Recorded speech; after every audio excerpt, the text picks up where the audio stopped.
Hello, welcome back. Now we're going to finish up Book 7 by looking at chapters 11 to 14. And chapters 11 to 14 are going to look at this notion of Hey Donnie.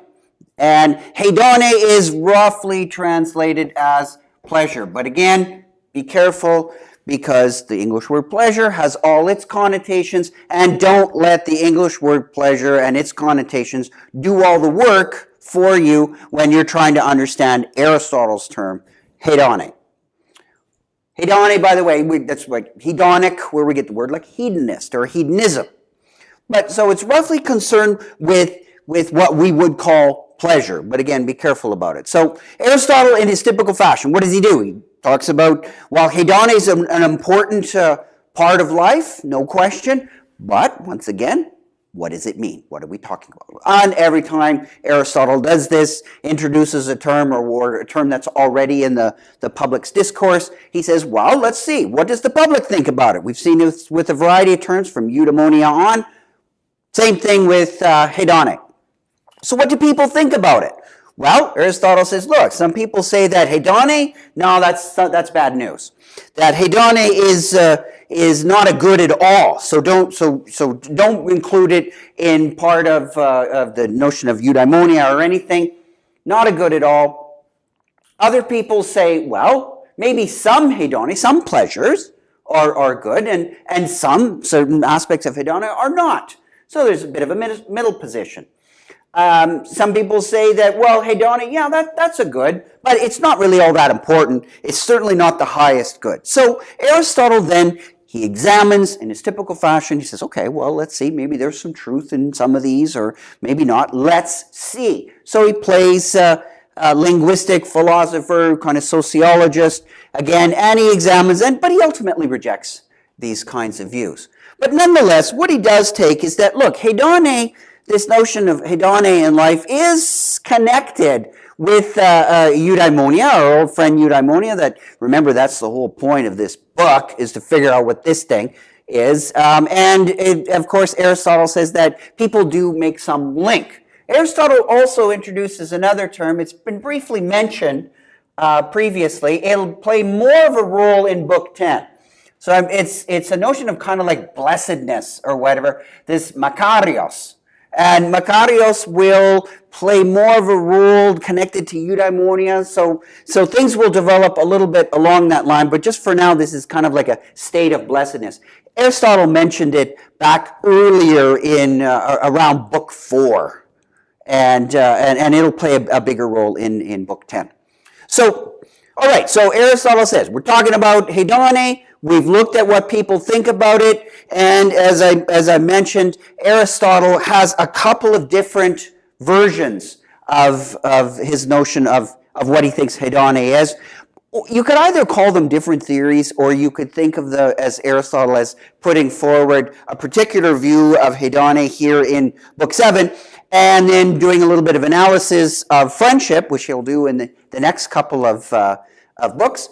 And then he returns to the notion of pleasure, hedonic, again in Book 10, and offers a slightly different one as he goes more into the notion of makarios, and then we'll see how that all ultimately links up to eudaimonia, in what fashion. All right, so there's more to come. Stay tuned. So his first theory of hedonic is that hedonic is an activity. Think of it as a kind of activity. It's not a process, but it's an activity, right? Not surprising. Most things Aristotle thinks of as important to us, they are activities. So it's an activity, maybe not the highest activity, but it's certainly a big part of, so an activity, a good, and definitely a part of the highest good. So it's a very important thing to have in life, is to have this hedonic, no question there. It's not an emotion, so that's clear. So hedonic it's not an emotion or a reaction to a situation, right? So he wants to get rid of that idea that it's just sort of an instantaneous state of mind. Much like when I talked earlier, way back, when I first introduced the term eudaimonia, and we first started talking about it, way back in book 1, Aristotle wanted us to get rid of this notion that eudaimonia is like this, this state, right? That it's just like, oh, when I'm happy, it's like, yay, I'm happy. Sort of this feeling. That's misleading. Don't think of it that way. The same thing. We normally think of pleasures, when we use the term, at least in English, as kind of like feelings, right? Sensual pleasures or whatever. We connect them up with certain kinds of bodily states or a particular mental state.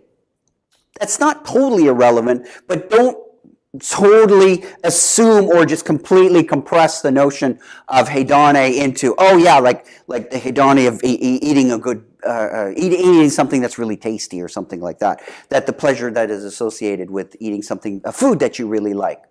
Don't think of it like that. Or a certain kind of emotion.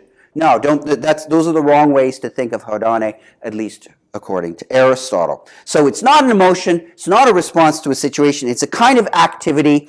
It's a kind of activity, again, that it's an activity along with a proper functioning of the soul.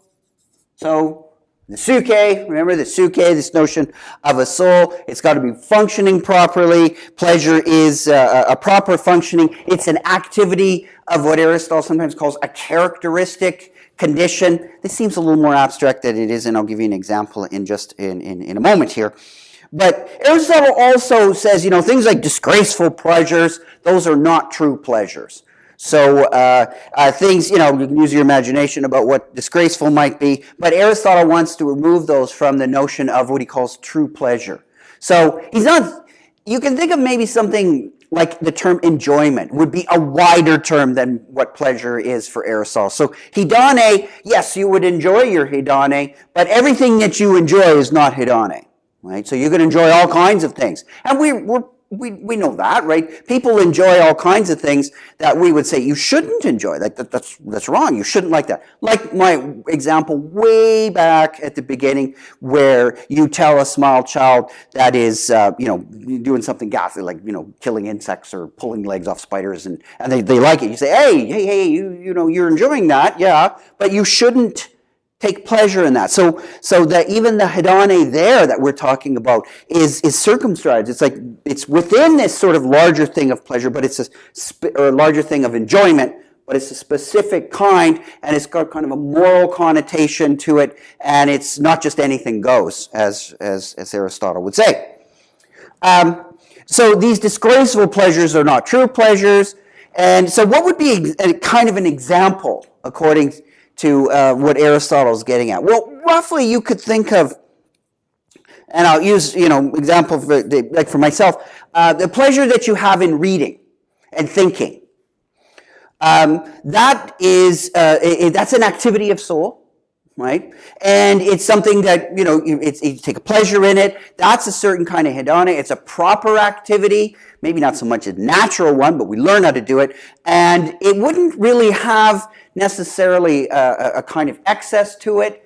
Although, the problem is that because I'm like a human being with just a regular, physical body, the pleasure, I can't sustain it for very long. Even a true pleasure like reading. Why? Well, you get a headache after a while, or you get tired, or you get hungry, and you got to interrupt it. Or your eyes get sore, or something like that. And you're like, oh, I got to take a break from this. So it's a proper functioning of the soul, but because of the nature of what we're like, the proper functioning of the soul, but it cannot be indefinite. It cannot be indefinitely sustained, right? So, like, again, think of the pleasure of reading. After a while, my eyes get tired. Or so even something that's a true Hey Donnie, it's not something that we can do all the time. Aristotle says, though, that like God, right, sort of his view, careful with the term God in Aristotle, but this notion of God could be in a continual state of pleasure because God, unlike us, doesn't have any kind of decay or change, right? So if I were like a perfectly unchanging consciousness or something like that, I could read all the time and I'd get sore eyes out of the deal or something like that. But since I'm embodied, that's not going to happen. So only so much I can read. So if the human being can't maintain this state, this ongoing, shall we say, activity of Hey Donnie for long. And again, think of the reading example. So, and that's just the part of human life, is that we can't sustain it. We naturally change, we naturally decay, and so we can have sort of brief experiences, shall we say, of this activity of Hey Donnie. We can't keep it going forever. But if we could keep it going, then we could have a longer state in which we have the activity, I shouldn't say state, which we have the activity of Hey Donnie. So this is his first sort of notion that it's a part of the highest good. It's not an emotion. It's a proper functioning of the soul. And then later on, as I say, he'll return to this in Book 10 and develop this in more detail. So Aristotle says, now that I'm done with this notion of akrasia, the notions of character, I'm going to return back to the notion of virtue, and he's going to pick it up in a different context, a context he hasn't quite looked at before. So, and that's why he says, in the next book, we're going to return to the notion of virtue and look at it in another context, that is personal relations. And that's why Aristotle will next turn to what he calls the virtue of philia, roughly translated as friendship. See you next video.